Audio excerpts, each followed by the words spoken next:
All right, man. Well, finally on the podcast. It's about time.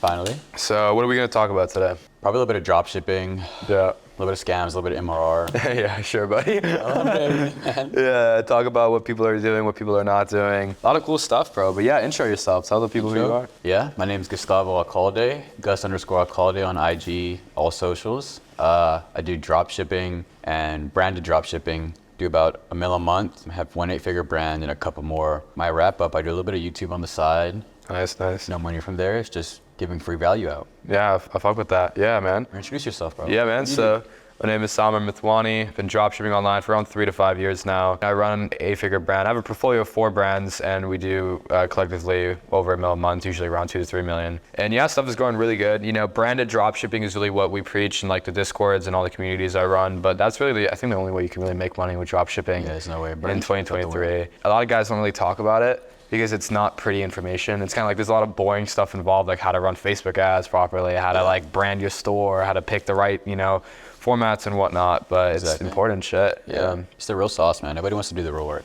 Yeah, I guess like for you, what was the transition that got you into branded dropshipping? Because everyone starts with dropshipping. Everyone starts with dropshipping, but I quickly realized when I would run up stores, get to like 10, 20, 30K a month, but what happens is it runs up for like a month, 2, and then everything dies out. And I realized there's gotta be something different that I'm doing wrong, right? And so I started looking at people like, back then it was the Udi guy. He didn't really start posting it, actually. Oh, David, yeah. I know. Or maybe it's Jordan Welch, honestly. Yeah, because I think Jordan Welch back there was running up his sleep mask store, right? So I started listening to him. Back then he had a brand. Yeah, so him and some other YouTubers, I started looking into it more and realized after connecting with some people that these suppliers can actually brand your product for you. Yeah, that's a big realization. Yeah, they can do your product photography, everything for you, easily for low price too, since it's in China, right? So I started a beauty brand, a makeup tool brand. It popped off with some influencer marketing. Quickly branded it. I wanted to test it out at least and see how that performed. And it's like this switch in my mind that it changed my life literally entirely. Branded mentality. Yeah, out of nowhere, right? Yeah. What about you, man? Yeah, it's a very similar thing. How did you start, and then what's your style of branded dropshipping? Yeah, so how I got into branded dropshipping was actually by accident, right? So I was running up normal dropshipping stores like the pop-in shops, like seasonal ship. And by accident, I was on a general store and I'm like, hey, we got a lot of backlash for stealing content. So we have to open up a new store. Yeah. Like, might as well just open up a one product store at this point. So we opened up a one product store. We're like, you know what? We should just brand it. Like, why not, right? We branded it. And we were like, let's get some of our own content. And we're like, you know what? This is going pretty well. Let's change up the packaging a bit. Okay, now that we changed up the packaging, maybe we should just get US inventory. It was an accidental snowball that kind of opened up this new door to me that, hey, branded dropshipping makes millions, right? Dropshipping doesn't make millions, but branded dropshipping makes millions. Right. What niche? I started in lighters, actually. I sold electric lighters. This was my first brand. And I ran that up to a couple $100K. And I sold the brand. Not for much. It was a really shitty multiple I got on it, but I sold the brand, and that was like my first paycheck. And I'm like, okay, let's reinvest this and keep building, Yeah. So do you think for branded dropshipping, you need a lot of money to start with? So for branded dropshipping, I really don't think you need a lot of money to start it. And the main reason for that is because 2 things. 1, you could either partner with somebody who can fund your ad spend, or 2, you can just go down the organic marketing route. I think those are the 2 main things. Like, the only way I was able to start dropshipping with little money was because I would go into Discord communities and hit people up and be like, hey, can we do a partner store together? And split 50-50 on the ads. So I wasn't fronting all the risk. And if we took an L, it's okay, because I only lost 50%. You're partnering on Discord's crazy. Yeah, bro. I would go on Discord servers and be like, yo, does anybody want to partner? And I'll try and get the person to put the ads under their card. That's risk. It was risky. It was so risky. But the thing is, I had no money, man. I couldn't, there was no other way to do it. So do you think somebody's approach should be that, partnering with people in Discords? I think the best approach for someone starting out and wants to make money with dropshipping has to be organic. I truly feel if you put in the work and you order a product, as long as you're not a dumbass, you can make money with organic. Yeah. So for you, what do you think is the best approach for someone who's starting dropshipping? I take a unique approach to branded dropshipping. I do something called AI dropshipping is what I've termed it, right? Nice. And so we'll order a product that we think is cool, has a lot of potential, and just one. All you need is one sample of it. You bring it in, make some UGC content with you or from a creator, from one. So you're probably investing like $100 to get the sample. And if you do UGC, maybe $200 more. So all in, you're in $300 to test the product, right? So what you'll do with that is you take the product, start clipping stuff from online, use 11 Labs to clone the voice and make it look like a celebrity is endorsing your product, for example, right? So you clip something like Kim K saying like, hey, I like, my favorite product is this, and she's talking about whatever, but if you clip it there, then plug your product in with the sample footage you took, and then use 11 Labs to voice over it with Kim K's voice, for example, right? Now you have a celebrity endorsed ad, and you paid $100 for it. And how does the success rate look like for that? It's crazy, right? So if you want the highest probability of making a product successful, you want to do AI dropshipping. Interesting. Yeah, and so you do not want to scale, obviously, with like a you don't want to scale with that content. But if you want to validate a product quickly within a week with the highest chance of success, you have to use AI dropshipping. That's awesome. That's awesome. I don't think anyone else has talked about that. Nobody talks about AI dropshipping. It's real sauce. Yeah, that's real sauce. That's actually real sauce, bro. Yeah. That's really good shit. Yeah. Yeah, so my question to you is, how did you find out about AI dropshipping? I found out about AI dropshipping because I run an 8-figure brand, right? So in that, in the course of making literally hundreds of creatives a month, we were using the same strategy for my brand. And then I was like, obviously, if this works for me, like it's gonna work for a product I'm testing out. So I started testing it at low scale, seeing how it worked out, and I realized quickly, like, a product takes off like that. Wow. When you're using AI dropshipping. So with AI dropshipping, what is your success rate, your testing success rate? Out of 10 products, how many are winners? My success rate with branded dropshipping is really high because I'm super, super selective with the products I pick. So let's say we get 200 products in, right? Yeah. 200 products gathered, I'll pick one, if that, right? So throughout a year, we're testing maybe 3 products. Yeah. So the success rate is probably 3 out of 4. Got you. Right now, all of those are going to be extremely scalable. Some of those will die down, obviously, eventually, if like the product's not the best. Yeah. But that's user error. So if a brand doesn't die out or if a product doesn't get to massive scale, it's my fault. Yeah. Right? So success rate is really high. It's just going to come down to, even me at this stage, I still make mistakes with the product selection. Yeah. So what do you look for? I look for just a good product, right? So if it actually solves a problem. You don't want gimmicky shit that's gonna die quickly with bad reviews and all that shit. Yeah. Because that's not how you grow a brand. You want to get to 8 figures. Personally, I think you have to have a product that people will come back to, tell their friends about. Yeah. That's how you make revenue easily without always having to be on the offense. And what I mean by being on the offense is having to churn creatives all the time, being scared of your revenue dropping, or being scared that you're gonna run out of customer or a customer pool, right? Sorry, that you're gonna run out of audience size. Yeah. Right? Because if you burn through like your 50 million market size in a couple of years, then you're screwed, right? Yeah.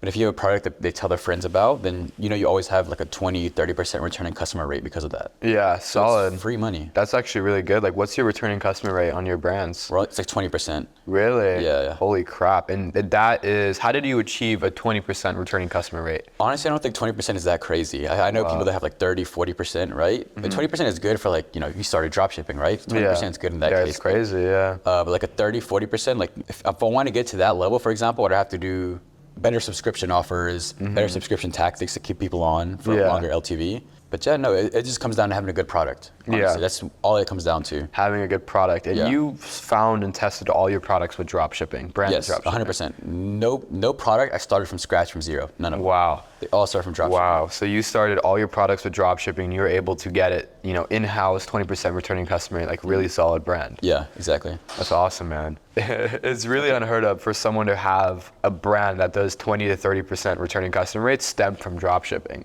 Yeah. I've talked to a lot of dropshippers and a lot of people can't pull that off. Yeah, no. So my question to you is, what steps do you take when you see a product working? When I see a product working, the first thing I do is get UGC content in and mass quantities of it. The mistake everyone makes is they hire a UGC creator once and trust that their creative mind is gonna carry into like $1 million spending ad, right? So true. It's retarded. You need all the raw footage so you can have build a team out that can. Well, I'm getting ahead of myself. So you need that raw content so you can clip it together into not millions, but hundreds of ads from like 1 or 2 UGC creators. Literally, you can do hundreds of ads with 2 UGC creators and raw footages. You use the raw footage plus 11 labs to make infinite variations of your ads. Interesting. Yeah. Interesting. And it's just like it's a cycle of you just keep making more creatives Exactly. or clips out of those creatives. With just content and no customized product, no crazy store, as long as you have a good product and a good offer and decent creatives, you can literally scale to 7 figures a month. So let's break that down. So you said offer, product, and creatives. In what order would you say one is more important than the other? If you want to build an 8-figure brand, the order of importance is great product, great offer, and then creatives in that order. Why do you say that? Because product, if you have a great product and a decent offer, it's gonna sell. Interesting. Even with a shitty creative. Interesting. I've ran to 7 figures a month with a good product, a great offer, and shit creatives.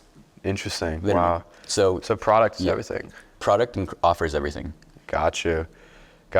So it's so important people watching this learn how to find good products. Yeah. Yeah. Great products and a great offer, right?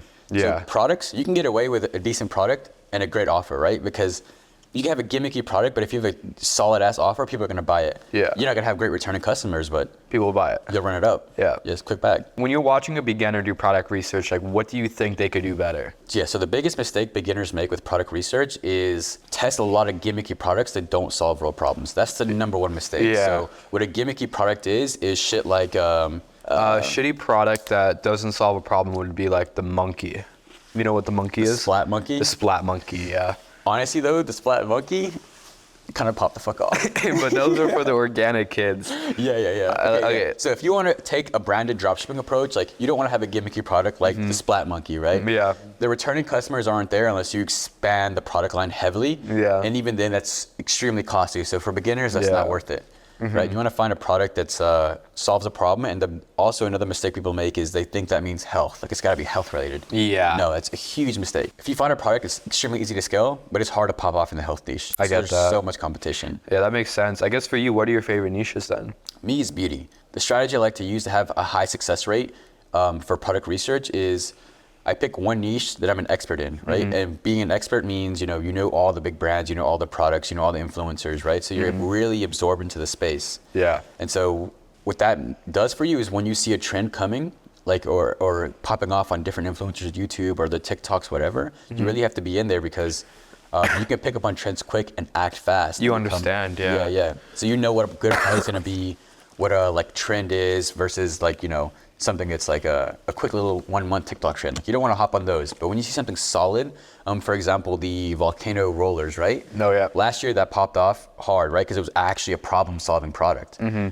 So I knew a lot of people that ran that up and made a bunch of money with it. Even though it was low AOV, but still. It was still a cool product, yeah. Still a problem solving product. That's cool. Did you ever have limiting beliefs that like, hey, I'm not a girl, I can't sell this type of stuff?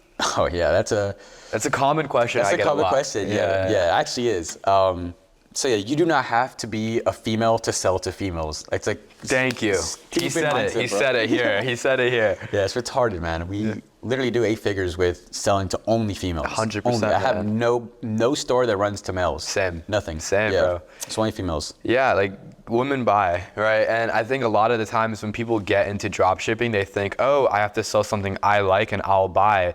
And if Exactly. you're like a boy, if you're 16 to 18, it's not gonna work out, right? The type of stuff you like is not gonna be what people are buying off Facebook and TikTok. So I really think that, yeah, you gotta get over that limiting belief of like, hey, I can sell to moms, I can sell to women, I can sell to grandmas. Yeah. The MILF niche, crazy. The MILF niche does go crazy. Yeah, I really think if you can sell to moms on Facebook, you'll never go broke. Yeah. Yo, Honestly, yeah, cool. like- Get that tatted? Yeah, I will get that tatted. But yeah, no, it's huge. It's really huge, right? What other niches have you messed around with besides the beauty niche?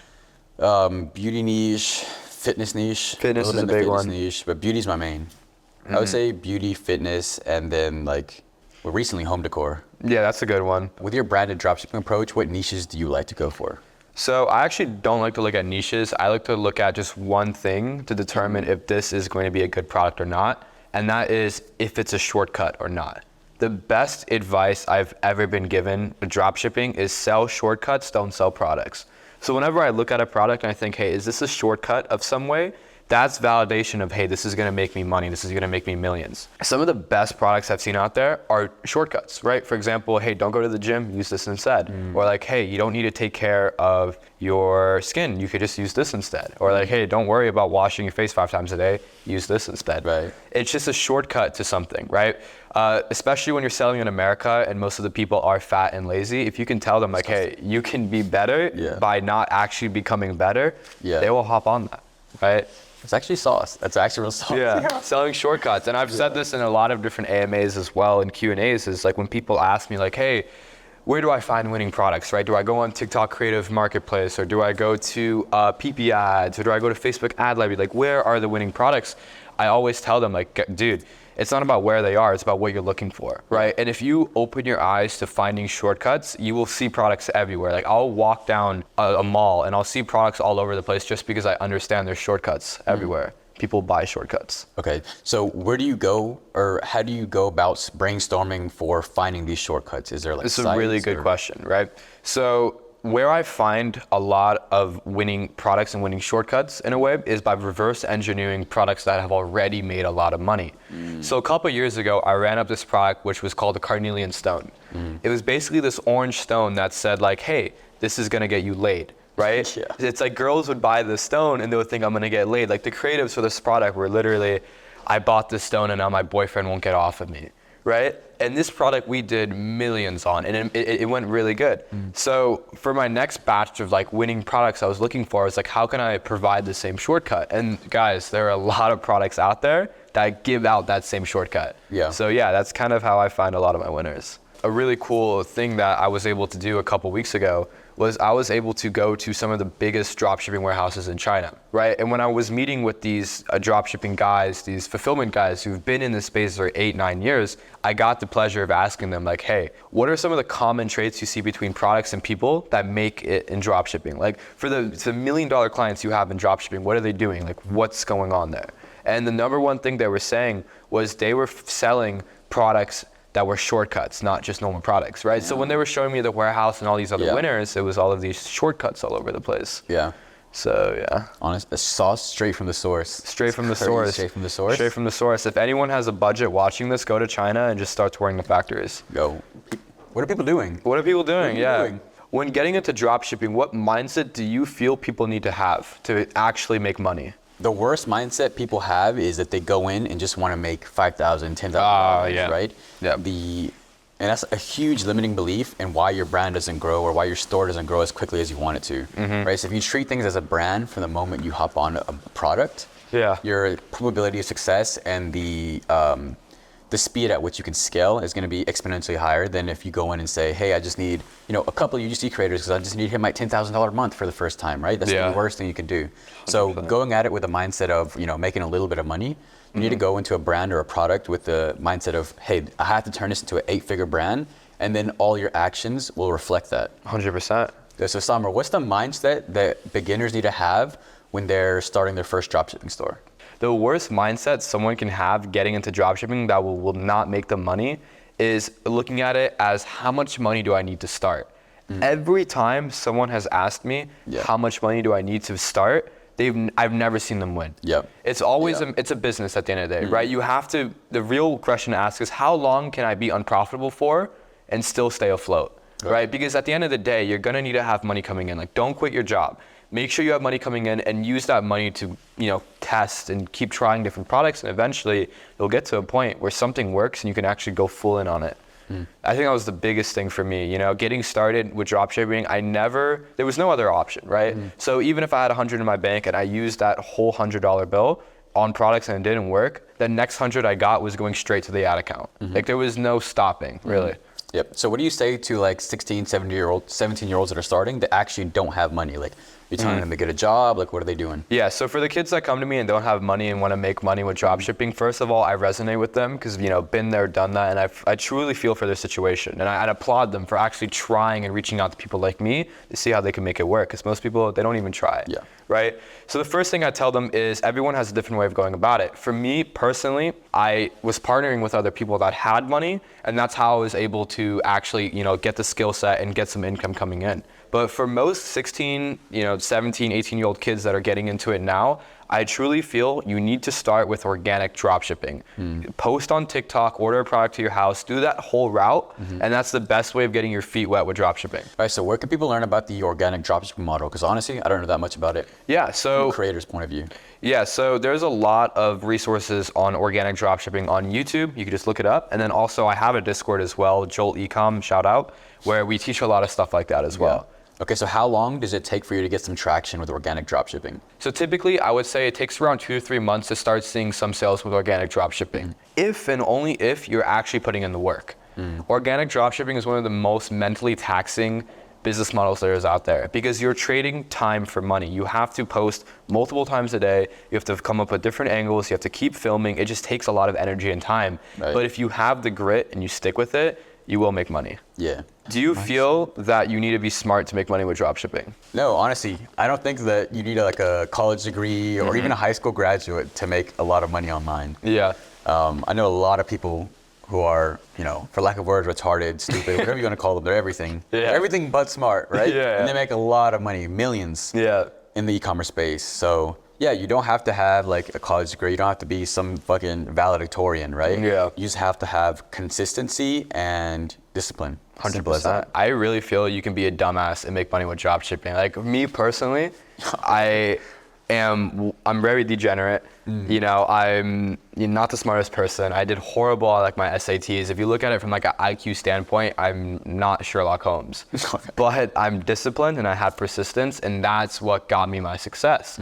And I've seen countless other people that really aren't the smartest person in the room, but they're absolutely crushing it. So I think the two things that equate to success in dropshipping, neither of them is how smart you are. It's just persistence and discipline. That's all you really need to make it in the industry. Yeah, so what tactics I use to stay disciplined and motivated and persistent with e-com and dropshipping and all this, internet money stuff. It's one thing really, and that's the fact that other people are doing it. Right, so when I watch podcasts of guys like us talking about it and people driving nice cars and I see it's a real thing, it reminds me that, hey, I can actually go grab this out there. It's there for the taking, right? And that's what really keeps me motivated. Whenever I'm lacking motivation and I load up YouTube and watch a podcast like this, I'm right back to work because it just proves to me that it's possible. So for you, what are certain things that keep you motivated, disciplined, and just locked in when it comes to dropshipping?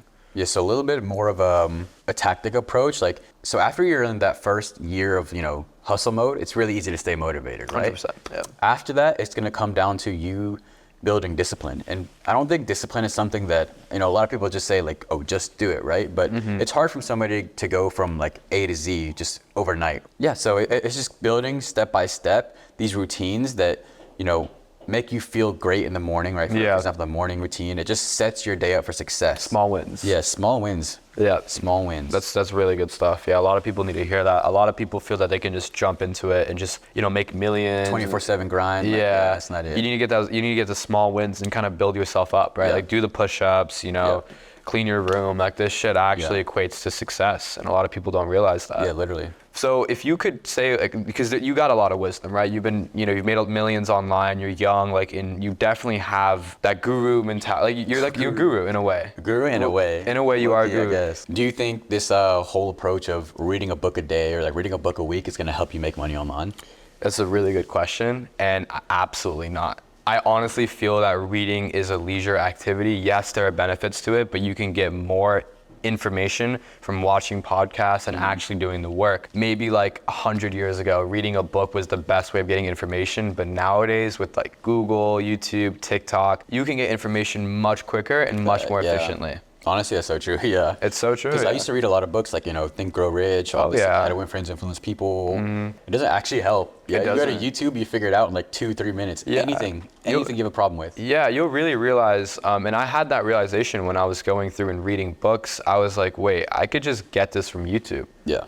And that's the thing, like the new age of entrepreneurs need to realize that the old traditional methods of read a book a day and, make sure you, read the footnotes of the newspaper to see what's going on, like that's not going to get you rich. What's going to get you rich young is taking action and being bold. That's all it is. So do you think people should spend the first amount of money they make online or hold it and invest it?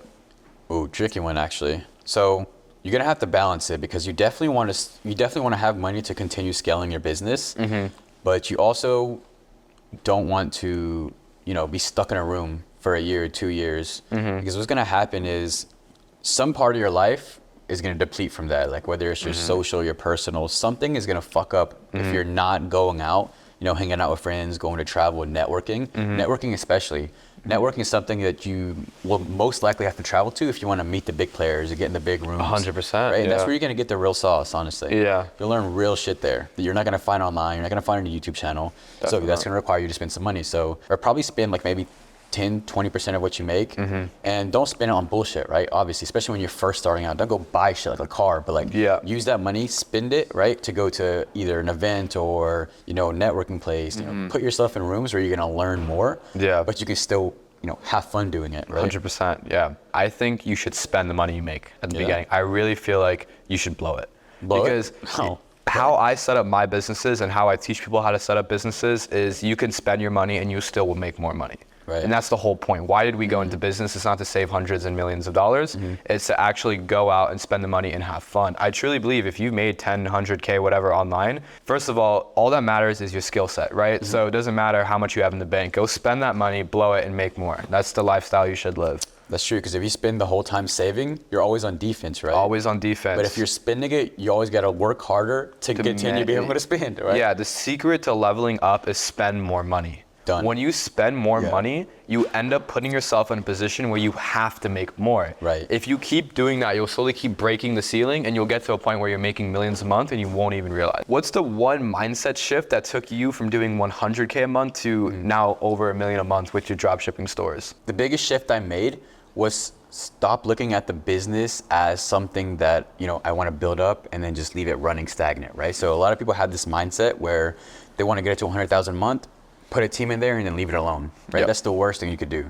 So what I do now and what I tell myself every single day when I wake up is, what can I be doing today to move my business forward? And so that can either be team building, looking at your marketing, even though we're at $1 million a month, I'm still always looking at, for example, checking out the emails, the SMS campaigns, our backend systems, my team, how can we improve? Can I put them on like some sort of, for example, my creative director, this week I paid for him to go to a seminar and learn a bit more.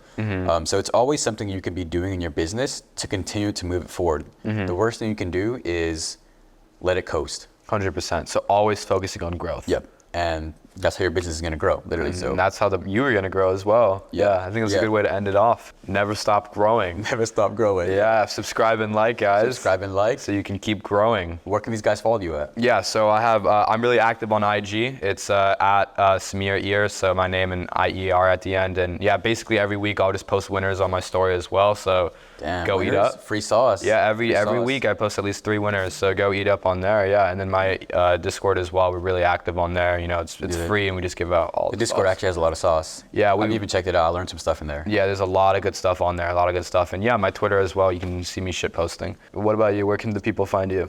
Yeah, so you can find me on YouTube, Instagram, Twitter, all Gus_Alcalde, and I'll put a link in the description as well.